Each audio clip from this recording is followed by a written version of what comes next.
Section 116, Working with Intermediate Value Theorem, also called IVT. Intermediate Value Theorem. We call it IVT for short. It's a lot easier than writing all of that. Now here it is. If f is continuous on the closed interval, a to b, and d is any number between f of a and f of b, then there is at least one number c in a to b such that f of c equals d. Now that might be like, what is that saying? Well, once I talk this through to you, it's very logical and it makes a lot of sense, but the wording is so hard to kind of get your brain wrapped around. So first of all, let's say we have a coordinate on the function f, a. If I plug in a, won't my function be f of a, the output? All right, and if I plugged in b, wouldn't I get a f of b as my output? All right, forgot that parenthesis right there. So I have two coordinates here, a, f of a, and b, f of b. So if I plotted those, let's say I had an axis right here. Are you okay? What if I said, okay, let's say this right here is a, f of a. All right, and let's say right here is b, f of b. All right, I'm just saying those are my 2 points. I don't know. All right, next. Their next part of the statement is saying that d is somewhere between f of a and f of b. So this is between those. So let me write the notation for that.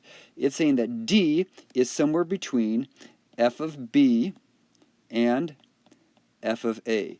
So d is somewhere between that. So if this is f of a and this is f of b, d is somewhere right there. So that is d high. The height of that is d, the out, sorry, not the height.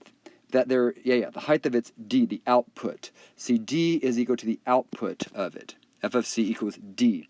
So how high that is somewhere right there. All right, so with that said, they're saying if this function is continuous, to get from this dot to this dot, don't you have to cross d? You have to cross d to get from here to here if it's continuous. That's the key. We want to underline that probably, that everything's based upon it being continuous. If it's not continuous, it doesn't make sense. So to get from here to here, I have to cross that.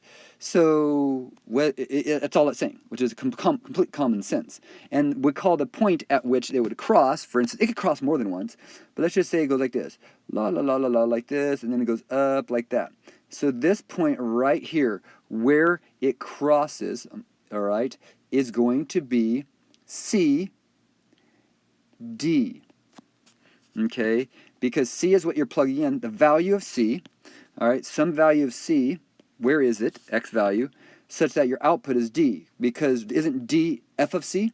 Isn't this really C, F of C, and F of C is D? So a lot of words. So again, you start here, you end here, has to cross here as long as it's continuous. At this C value, your output would be D. And that is what it's saying. So, one more time. If f is continuous, see that black line? It's continuous. On the closed interval a to b, are we going from a to b? Let's mark that real quick. Isn't it going from a to b? All right, we're on a to b. A to b. And d is any number between f of a and f of b. So f of a is down here, f of b is up here, so d is some number between.